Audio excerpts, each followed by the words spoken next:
लेकिन एक रिपोर्ट अपने दर्शकों को दिखाना चाहती हूं। आज ब्रिटेन के प्रधानमंत्री ऋषि सुनक भी इजराइल में थे, लेकिन ऋषि सुनक इस तरफ इजराइल पहुंचे, वहां बड़ा खुलासा हुआ कि कैसे मेड इन नॉर्थ कोरिया हथियारों का इस्तेमाल हमास कर रहा है। अब इन हथियारों के पीछे किसकी चाल है, किसका समर्थन है, यह रिपोर्ट देखिए।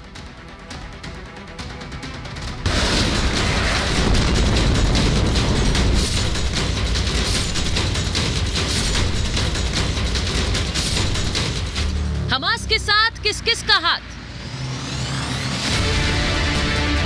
हमलावर हमास, किसका हथियार? इजराइल के जरिए अमेरिका टारगेट। इजराइल और हमास में भीषण जंग जारी, ताबड़तोड़ गोले और बम बरस रहे हैं। टैंकों के साथ इजरायली सेना ने गाजा पर चढ़ाई कर दी।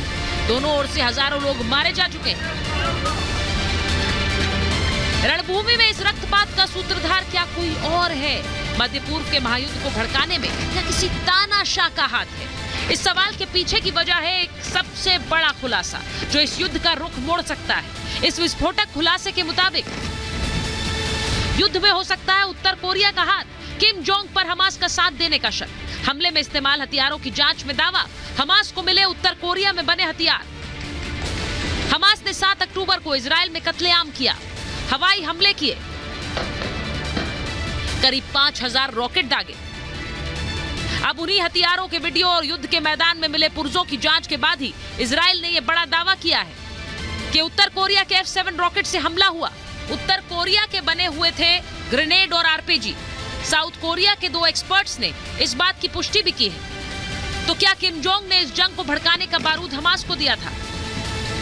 जो वेपन्स अभी हमास के पास पाए गए, जिसके द्वारा अटैक हुआ इजराइल के ऊपर 7 अक्टूबर को, बहुत सारे हथियार जो हैं नॉर्थ कोरिया में बने हुए हैं, जिसमें खास करके F-7 और एंटी टैंक मिसाइल्स का इस्तेमाल किया गया।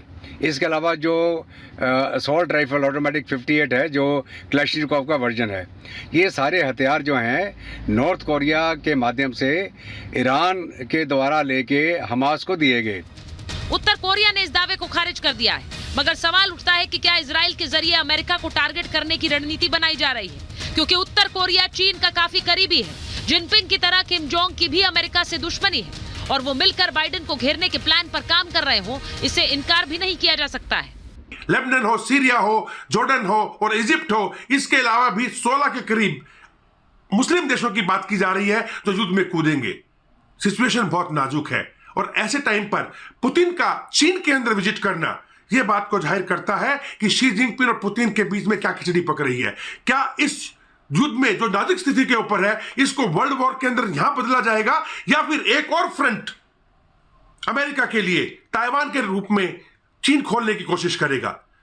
लेकिन एक बात तो बिल्कुल क्लियर है, जितना नाजुक अब वेस्ट एशिया हो गया है, मिडिल ईस्ट हो गया है, विश्व युद्ध बहुत नजदीक दिखाई दे रहा है।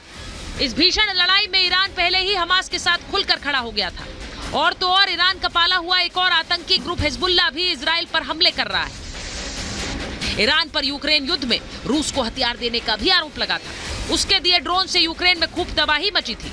पुतिन, जिनपिंग तो इजराइल की इस जंग में एक ही भाषा बोल रहे हैं। और अब तो अमेरिका के एक और दुश्मन किम जोंग का नाम आ रहा है। तो क्या पुरानी दुश्मनी इस महायुद्ध को विश्व युद्ध में तब्दील कर सकती है? Bureau report, Republic Bharat.